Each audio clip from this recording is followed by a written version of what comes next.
భర్త చెడ్డవాడైతే స్త్రీ భర్త మాట వినాలా? పూజ పురుషుడికి ఉందేమో కానీ స్త్రీకి లేదు. స్త్రీకి పూజ ఏమిటి అంటే భర్తని అనుగమించడం ఒక్కటే. మరి భర్త చెడ్డవాడైతే అప్పుడు కూడా అనుగమించాలా?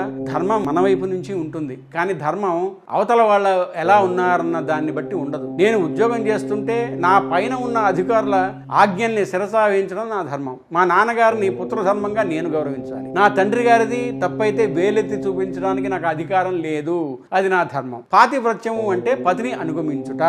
దాని చేత ఏమవుతుందంటే కోటి జన్మలు తపస్సు చేసినటువంటి పురుషుడు ఏ శక్తిని పొందుతాడో పతివ్రత అయిన స్త్రీ అదే శక్తిని పొందేస్తుంది. పురుషుడు ఎంతో తపస్సు చేస్తే వాడి వాక్కు సత్యమవుతుంది. కేవలం పాతివ్రత్యము చేత ఆవిడ మహా తపస్విని అవుతుంది. ఆవిడ నోట ఒక మాట అంటే అది జరిగిపోతుంది. ఇవన్నీ నేను చెప్పేది కాదు. మహాభారతంలో దమయంతీదేవి నలుణ్ణి ఉద్దేశించి మాట్లాడుతుంది. అందరూ జై శ్రీరామని కమెంట్ పెట్టండి. పెళ్లి సంబంధాల కోసం మా టెలిగ్రామ్ ఛానల్ మ్యాట్రిమోనీ ఇండియాలో జాయిన్ అవ్వండి.